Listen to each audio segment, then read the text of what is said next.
بسم اللہ الرحمن الرحیم۔ نبی مکرم حضرت محمد صلی اللہ علیہ وآلہ وسلم نے ایک مرتبہ حضرت ابو ہریرہ رضی اللہ عنہ کو صدقہ فطر کی حفاظت کے لیے مقرر فرمایا۔ حضرت ابو ہریرہ ساری رات جاگ کر اس مال کی حفاظت کیا کرتے تھے۔ ایک رات جب آپ حفاظت پر مامور تھے تو آپ نے دیکھا کہ ایک چور آیا ہے اور مال چرانے کی کوشش کر رہا ہے۔ آپ فوراً اٹھے اور اسے دبوچ لیا۔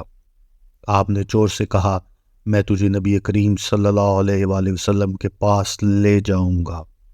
اس چور نے آپ کی منت سماجت شروع کر دی اور کہنے لگا، خدا را مجھے چھوڑ دیں، میں صاحب عیال ہوں اور محتاج ہوں، مجھ پر رحم کریں۔ حضرت ابو ہریرہ کو اس پر رحم آ گیا اور اسے چھوڑ دیا۔ اگلے دن صبح آپ حضور کی بارگاہ میں پیش ہوئے تو حضور نے مسکرا کر حضرت ابو ہریرہ سے فرمایا، ابو ہریرہ، وہ رات والے تمہارے قیدی نے کیا کیا؟ انہوں نے عرض کیا، یا نبی اللہ، اس نے اپنی عیالداری اور محتاجی بیان کی تو مجھے رحم آ گیا اور میں نے اسے چھوڑ دیا۔ حضور نے فرمایا، ابو ہریرہ، اس نے جو کچھ تم سے کہا وہ جھوٹ تھا، خبردار رہنا، آج رات پھر آئے گا۔ حضرت ابو ہریرہ کو یہ سن کر اس پر بہت غصہ آیا اور تہیہ کیا کہ آج اسے نہیں چھوڑوں گا۔ چنانچہ دوسری رات آپ خاص طور پر جاگتے رہے اور اس کے آنے کا انتظار کرتے رہے۔ آج تو آپ کو پختہ یقین تھا کہ چور ضرور آئے گا، کیونکہ رسول اللہ صلی اللہ علیہ وآلہ وسلم نے آپ کو اس کی آمد سے پہلے ہی خبردار کر دیا ہوا تھا۔ چنانچہ جیسے ہی رات گہری ہوئی تو چور دوبارہ آ گیا اور سامان چوری کرنے کی کوشش کرنے لگا۔ حضرت ابو ہریرہ نے جیسے ہی اسے دیکھا تو اسے گردن سے دبوچ لیا۔ وہ پھر منت سماجت کرنے لگا اور اپنی عیالداری اور محتاجی کا واسطہ دینے لگا۔ حضرت ابو ہریرہ رضی اللہ عنہ کو دوسری مرتبہ پھر اس کی فریاد پر رحم آ گیا اور اسے چھوڑ دیا۔ دوسرے دن صبح جب حضرت ابو ہریرہ حضور کی بارگاہ میں حاضر ہوئے تو حضور نبی کریم نے پھر فرمایا، اے ابو ہریرہ، رات والے قیدی یعنی چور نے کیا کیا؟ آپ نے عرض کیا، یا رسول اللہ صلی اللہ علیہ وآلہ وسلم، اس نے پھر اپنی محتاجی کا قصہ چھیڑ دیا، جس کی وجہ سے مجھے اس پر رحم آ گیا اور میں نے اسے چھوڑ دیا۔ حضور نے فرمایا، اس نے جو کچھ کہا جھوٹ کہا، سنو، آج رات وہ پھر آئے گا۔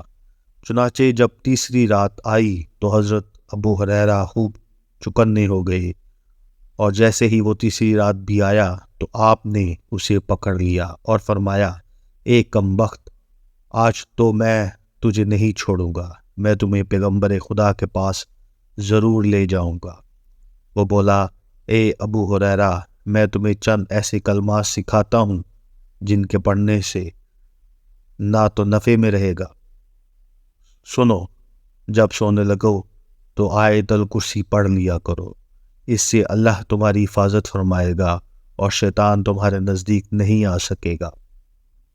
حضرت ابو ہریرہ اس کے یہ الفاظ سن کر بہت خوش ہوئے اور اسے مفید بات بتانے کی وجہ سے پھر چھوڑ دیا۔ چنانچہ اگلے دن جب آپ حضور نبی کریم صلی اللہ علیہ وآلہ وسلم کی بارگاہ میں حاضر ہوئے تو خود ہی تمام رات کا قصہ بیان کر دیا۔ پیارے آقا نے فرمایا، اے ابو ہریرہ، آیت الکرسی پڑھ کر سونے والی بات جو اس نے بتائی وہ سچ ہے، حالانکہ وہ خود بڑا جھوٹا ہے۔ اور کیا تم جانتے ہو مسلسل 3 راتیں تمہارے پاس چور بن کر آنے والا کون تھا؟ انہوں نے عرض کیا، نہیں۔ آپ نبی کریم صلی اللہ علیہ وآلہ وسلم نے فرمایا، وہ شیطان تھا۔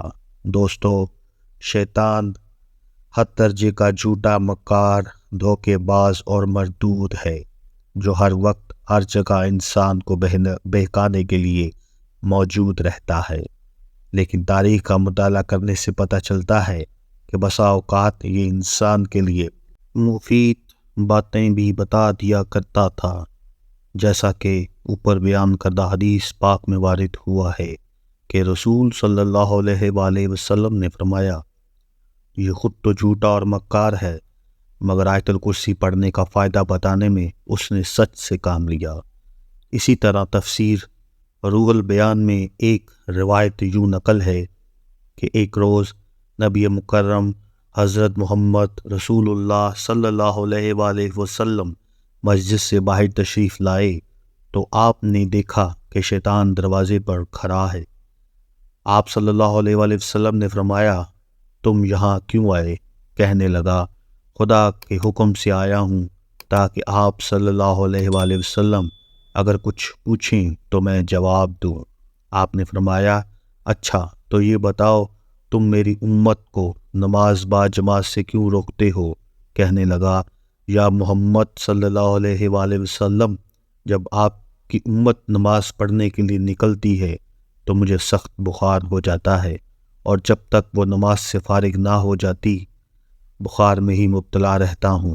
پھر آپ صلی اللہ علیہ وسلم نے پوچھا، تو میری امت کو قرآن پڑھنے سے کیوں روکتے ہو؟ کہنے لگا، جب وہ قرآن پڑھتے ہیں تو میں سکے کی طرح پگھلنا شروع ہو جاتا ہوں۔ پھر دریافت فرمایا، تو میری امت کو جہاد سے کیوں روکتے ہو؟ کہنے لگا، جب آپ صلی اللہ علیہ وآلہ وسلم کے غلام جہاد کے لیے نکلتے ہیں تو میرے قدموں میں بیڑیاں ڈال دی جاتی ہیں، اور جب تک وہ واپس نہیں آتے میں اسیر رہتا ہوں۔ پھر رسول اللہ نے فرمایا، اچھا بتاؤ تم میری امت کو صدقہ و خیرات کرنے سے کیوں روکتے ہو؟ شیطان نے جواب دیا، یا محمد صلی اللہ علیہ وآلہ وسلم، آپ کے غلام جب صدقہ خیرات کا ارادہ ہی کرتے ہیں تو میرے سر پر آرا رکھ دیا جاتا ہے، جو مجھے یوں کاٹ کر رکھ دیتا ہے کہ جیسے لکڑی کو کاٹا جاتا ہے۔ یعنی شیطان کے لیے نیک کام بڑے ہی تکلیف دہ ہوتے ہیں، اور یہ ملعون نیک کام نہ خود کرتا ہے اور نہ ہی یہ چاہتا ہے کہ کوئی انسان نیکی کے راستے پر چلے۔ شیطان کی ان باتوں سے یہ بھی معلوم ہوتا ہے کہ یہ کام اللہ رب العالمین کی بارگاہ میں کس قدر مقبول ہوں گے کہ جن کے کرنے سے شیطان ابلیس ذلیل و خوار ہوتا ہے اور اسے تکلیف کا سامنا کرنا پڑتا ہے۔ دعا ہے رب کریم ہمیں اس کام کرنے کی توفیق عطا فرمائے کہ جن کے کرنے سے شیطان ذلیل و خوار ہوتا ہے۔ آمین۔